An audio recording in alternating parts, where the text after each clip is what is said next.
So this is the start of your Chapter 5 notes for Algebra 2, and we're going to start with Section 5.1. A couple of things before we get started is when we talk about a function, we need to remember that this means every x has a unique y.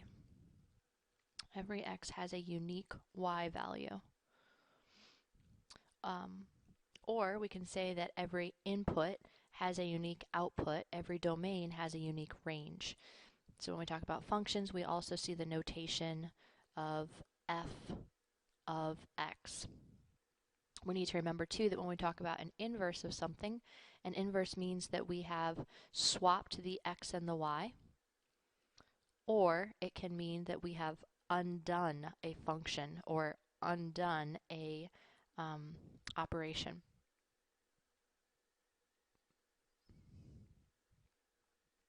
So addition and subtraction, multiplication and division, squaring and square roots, these are all examples of inverses. Notation for this is f with the little -1 way up top. And when we talk about an inverse function, it simply means putting these two ideas together. It means it's an inverse that is also a function, meaning it has a unique y for every x. An inverse that is also a function. And again, the notation for this would be the combination when we say inverse function. Okay. Just want you to be aware of that as we move forward, because remember what we're talking about in this whole semester is how do we fit the different pieces that we're learning into the whole. And so we talked about how first we talked about functions and inverses together. That's the center of everything. And off of that come all of our different ideas, like we talked about lines in our first chapter. Now we're talking about quadratics, and then we're going to start talking about other types of functions as well. And every time we do that, we want to know what is the inverse of these functions, how do I graph them, and how do I do the algebra. That's our big focus. So what is a quadratic, first of all? Well, a quadratic function simply means that it has some x squared term in it. Nothing higher than an x squared term and nothing lower. Linear would mean that you simply have an x term as your highest power. So when we're looking at these down here, you can see how this one has a 3x squared. That x squared part, again, nothing higher than it, tells you that it's a quadratic function. Whereas this one beneath it, number C, because the highest thing is an x, and again, let's simplify this. This would be y equals 21x minus 7. The highest thing is an x tells us that this is a linear function. That's what we mean by quadratic and linear. What's the highest power or the highest term in there? Sometimes the way they're written, it's not in a simple form. It's not easy to see, so we need to rewrite them. So this one here, we would need to FOIL the different pieces out and then simplify. So we end up getting x squared minus 5x minus 6. And when we look at the highest term, we say, oh, quadratic function. And this one down here, we might think it's quadratic because we see x squareds, but again, when we simplify, we end up getting something a little different. And so this tells us it's a linear function. Now, you can be a quadratic function, but still have different types of terms within you. So for example, notice for this first quadratic, there's this first term, there's a middle term, and a last term. This first term that we see here, that is called the quadratic term because it has an x squared. So we'll say that the quadratic term is 3x squared. But this middle term has only an x, so we call that the linear term. And the linear term, 2x. And then the last one, which has no x, that's what we call a constant. Abbreviating a little bit here for these just because I'm running out of room, but the constant term is a 6. As you look at part C, when we talk about quadratic, linear, and constant terms, there is no quadratic, there is no x squared, because remember it's a linear function. So for the quadratic term, we would simply say there is none. There's nothing there. For the linear term, we would say that's the 21x. So don't give me two linear terms. Don't say 12x and 9x. Put them together, 21x. And for the constant on this one, the constant would be this -7 here at the back.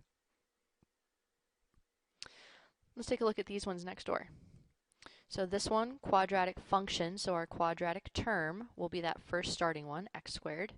the linear term will be negative 5x, and the constant would be the negative 6.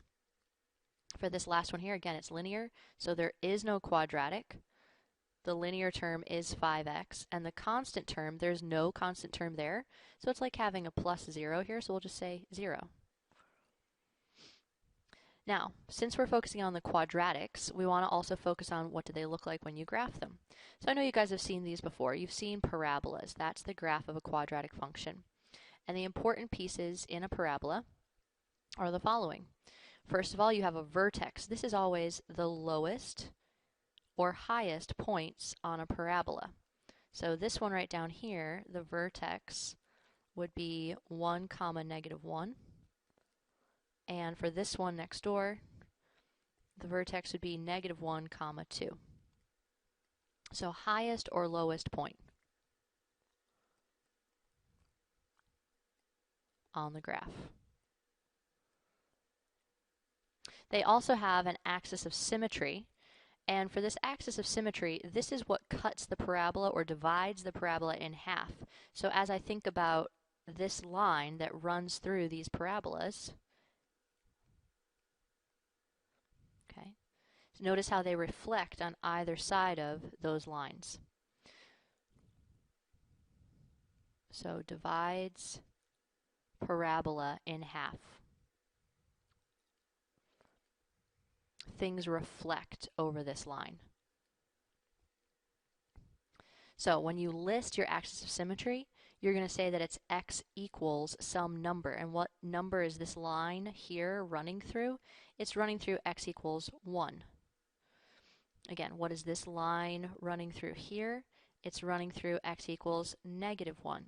Notice, please, that the first value of your vertex and the axis of symmetry always match. Okay, that will always be true, and we'll see that in a second.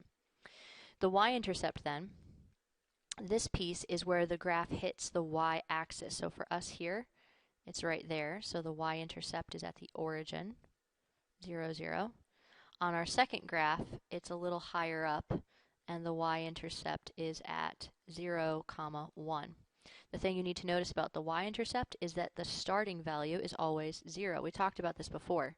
You find intercepts by plugging in 0 for the other variable. So y-intercept where the graph hits the y-axis. Where the graph intersects the y-axis. So those three things are the important parts of a parabola. We're going to practice finding those pieces and then practice graphing them by hand.